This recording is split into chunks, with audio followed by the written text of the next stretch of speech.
ഞാൻ ഒരു കാര്യം പറഞ്ഞാൽ നിങ്ങൾ വിശ്വസിക്കുമോ എന്ന് എനിക്കറിയില്ല. എൻ്റെ ലൈഫിൽ ഞാൻ ആദ്യമായിട്ട് കയറിയ സ്റ്റേജിലാണ് ഞാൻ ഇപ്പോൾ നിൽക്കുന്നത്.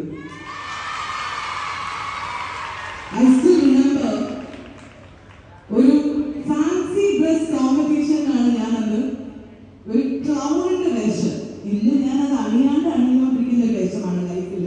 പക്ഷെ അന്ന് ഞാൻ ശരിക്കും ഒരു ക്ലൗൺ, ഒരു ജോക്കറിന്റെ ഡ്രസ് ഇട്ട് ഞാൻ ഈ സ്റ്റേജിൽ വന്നിട്ടുണ്ട്.